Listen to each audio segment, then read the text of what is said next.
Welcome back to the show. Pakistan Tehreek Insaf का in detail analysis कर लिया गया शो में, और अब हम बात कर लेते हैं उस खींचतानी रस्साकशी की जो पाकिस्तान पीपल्स पार्टी और नून लीग के दरमियान चल रही है, जिसके लिए वफूद की सतह पर मुलाकातों का सिलसिला जारी है। और अब वज़ीर आज़म और बिलावल भुट्टो ज़रदारी साहब का आपस में राब्ता भी हुआ है। सेठी साहब, ऐसे क्यों कहा जा रहा है कि ये जो लफ्जी जंग है ये स्क्रिप्टेड है? आयशा, ये थोड़ी सी स्क्रिप्टेड है, थोड़ी सी नहीं स्क्रिप्टेड। पहली बात तो हमें ये यकीन करना चाहिए कि ज़रदारी साहब और पीपल्स पार्टी से खुश नहीं है। वो खुश इसलिए नहीं है क्योंकि पीपल्स पार्टी ने ये कनाल इशू के ऊपर और NSC अवार्ड के ऊपर और 18th अमेंडमेंट के ऊपर एक बड़ी प्रिंसिपल पोजीशन ले ली है जो चाहती है उसके ख़िलाफ़ है। And that is a very core issue. उन्होंने बड़ी समझाने की कोशिश की ज़रदारी साहब को। ज़रदारी साहब उनके जिन्होंने कहते ना मूँह तो कहते हैं हाँ हाँ हाँ, मगर पिछे अख मार देंगे ने बिलावल नूं ते बाकी सिंधी नेशनलिस्ट नूं कि तुसी एहतजाज करो। So they think that Zardari sahab has been clever by half. एक तो ये, एंड आई थिंक इसमें सदाकत भी है। ज़रदारी साहब is quite capable of doing something like this because he understands कि सिंध के अंदर अगर वो नेशनलिस्ट पोजीशन नहीं लेंगे तो he will lose ground in Sindh. So दोनों तरफ से मजबूरी है। वो कहते हैं आप अग्री करें जो हम चाहते हैं on the water issue and finance issue, और वो कहते हैं कि एज अ सिंधी नेशनलिस्ट अगर मैंने ये एक्सेप्ट कर लिया तो सिंधी नेशनलिस्ट जो हैं, जो हार्ड कोर नेशनलिस्ट हैं, they will criticise PPP and they will lose their vote bank. So I think इस किस्म का कशमकश चल रही थी। मगर so if that is the case तो फिर क्लियर है कि मरीम नवाज़ ने जो पोजीशन ली है वो हवा में नहीं ली, उन्होंने ज़ाहिर है ग्रीन लाइट ले ली होगी। सो मैं ये समझता हूँ कि ये ग्रीन लाइट्स मिली हैं तो इसलिए पंजाब की हुकूमत जो है उन्होंने टफ लाइन ली अगेंस्ट PPP। अब अगर PPP चुप करके बैठ जाएं तो that would be wrong, because then that means कि उनकी कोई लेवरेज ही नहीं है। That means they been caught down, that means के प्रेशर पड़ गया उनके ऊपर और वो पीछे हट गए, तो इसलिए वो भी नहीं वो कर सकते। तो उन्होंने लड़ना तो था। अब वो जब लड़ाई की तो फिर ज़ाहिर है शोर शराबा हुआ, फिर तू मैं हो गई। मगर जो सबसे इंटरेस्टिंग बात ये है कि अब ये ऐसी एक स्टेज आ गई थी कि मरियम पीछे नहीं हट रही थी और इनफैक्ट बहुत अग्रेसिव हो गई थी, जिसकी वजह से मेरा ख्याल है इस्टेब्लिशमेंट ने सोचा होगा कि यार है थोड़ा ज़्यादा ही हो गया है, people are not talking about कि गवर्नमेंट सर्वाइव करेगी या नहीं करेगी। तो इसका PTI ना फ़ायदा उठा ले, क्योंकि आपको पता है असद कैसर साहब ने फौरी तौर पे लपक के आ गए और कहा जी वोट ऑफ नो कॉन्फिडेंस शुरू करें, हम आपके साथ हैं पीपल्स पार्टी को इसके। और उन्होंने कहा ना होगा कि ज़रदारी साहब और कोई चाल पैन ताकि और ना हमें टाइट कर दें, तो अभी इसको डिफ्यूज़ करना चाहिए।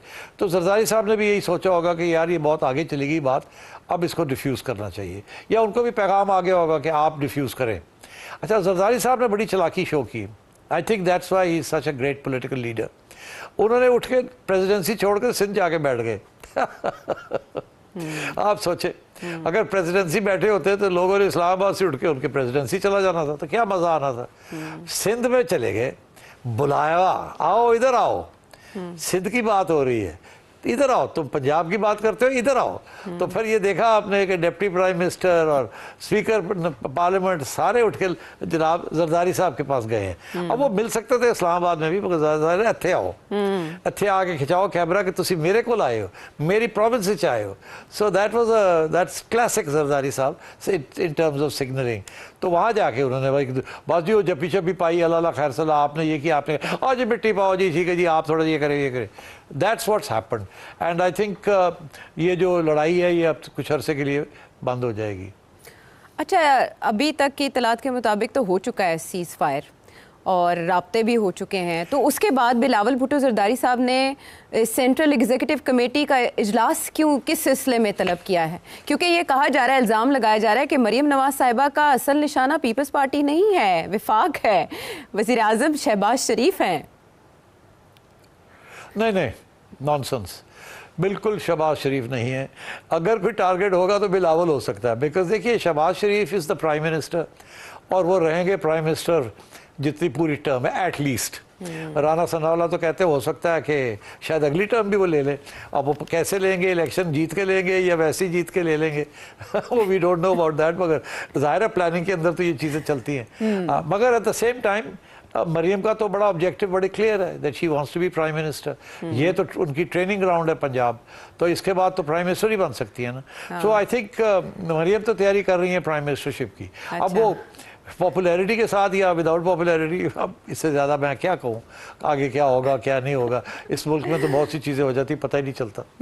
तो उम्मीदवार कौन होगा फिर 2029 में आपके ख्याल में? मरियम नून लीग की तरफ से वज़ीर आज़म की उम्मीदवार होंगी या शहबाज शरीफ साहब? ये अभी मैं कुछ नहीं कह सकता, डिपेंड करता है। मेरा ख्याल है कि अगर शहबाज साहब के ऊपर हाथ रखेगी तो शहबाज साहब होंगे, अगर वो मरियम के ऊपर हाथ रखेगी तो मरियम होगी। इसमें इतनी कोई रॉकेट साइंस तो नहीं है। अच्छा, मुझे लगा आप आज के हालात वाक़यात के मुताबिक बताएंगे कि कौन फेवरेट हो सकता है। सेठ साहब, बिलावल साहब ने क्यों सी इस वक्त आयशा इस वक्त दोनों बड़े फेवरेट जा रहे हैं। अच्छा, बराबर का मुकाबला है यानी कि। तो फिर इस वक्त जो चल रहा है उसमें भी इशारे हैं। तो बिलावल ने सीईसी का इजलास सेठी साहब क्यों तलब किया आपके ख्याल में? भाई यार, कुछ ना तो दिखावा तो करना होता है ना। ये दिखावे के लिए होती हैं चीज़ें। सीईसी में बैठ के क्या करेंगे ये? बस एक फैसला आएगा, हाँ जी ये है वो है, थोड़ी बहुत धमकियाँ चलेंगी, थोड़ी बहुत कंसेशन होगी और थोड़ा बहुत रीइटरेशन होगा कि हम नहीं मानते कैनाल्स को, हम नहीं मानते एनएफसी को। वो ज़रा थोड़ा सा अपनी पोजीशन को फिर से रिपीट करना। ठीक है, उसे प्याली में तूफान करार दिया जा सकता है, इससे ज़्यादा ये कुछ भी नहीं है। सारे मामले में नून लीग और पीपल्स पार्टी के दरमियान जो भी चल रहा था, इस जरदारी साहब ने मोहसिन साहब को क्यों तलब किया और उन्हें क्या टास्क दिया? कमाल हो गया आयशा, अब फिर तुम मोहसिन साहब पे आ गई हो। तुम्हें बड़ा शौक है मोहसिन साहब की बात करना, है ना? नहीं, मोहसिन साहब is a critical linchpin. Mohsin साहब कभी इधर जाते हैं कभी इधर जाते हैं। मोहसिन साहब के तल्लकात शहबाज शरीफ साहब से A1, मोहसिन साहब के तल्लकात बॉस के साथ A1+++, तो फिर और जरदारी साहब के साथ A1+। तो वो एक कहता है मेरा बेटा है, दूसरा कहता है मेरा साथी है। तो ये मोहसिन नकवी तो नंबर बड़ा हाई फ्लाइंग करता है। और देखें ना आप, वो जब भी ये मशावरत की बात आती है या कोई मुका होता है या एक दूसरे को मिलाना होता है तो सबसे पहले लपक के मोहसिन नकवी साहब जाते हैं। ये पुराने भी आपने देखा था, जब वोट ऑफ नो कॉन्फिडेंस भी हो रहा था, मोहसिन साहब आ रहे थे जा रहे थे, आ रहे थे जा रहे थे, कभी जरदारी साहब के पास, कभी नवाज शरीफ साहब के पास, कभी। तो I think Mohsin Naqvi represents A constituency, बस इससे ज़्यादा मत पूछिए।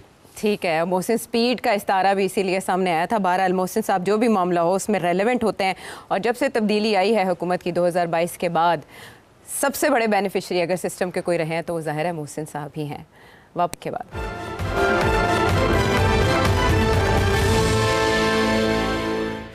शो में साथ देने का शुक्रिया। आलमी मंजरनामे से जो हौसला अफजा खबर है वो ये कि जंगबंदी का मुआहदा नाफिजुल अमल हो गया है। ये मिस्री मीडिया दावा कर रहा है। गाज़ा में अब बातचीत जो हो रही है वो यरगमालियों की वापसी के हवाले से फ़हरिस्तों का तबादला है। सेठ साहब, इसमें हमास ने ये मुतालबा किया है कि इसराइल को पाबंद बनाया जाए शराइत का। मुमकिन हो पाएगा? नहीं, इजराइल को बिल्कुल पाबंद नहीं कर सकते डोनाल्ड ट्रंप। इजराइल ने जितनी कंसेशन देनी थी वो दे दी। उनका एक ही मकसद था कि हॉस्टेजेस वापस हो जाएं। डोनाल्ड ट्रंप का भी यही मकसद है। इसके आगे कोई गारंटी नहीं है किसी चीज़ की भी। और ये जो सारे मुस्लिम ममालिक बड़े खुश नज़र आ रहे हैं, इनको समझ आ जाएगी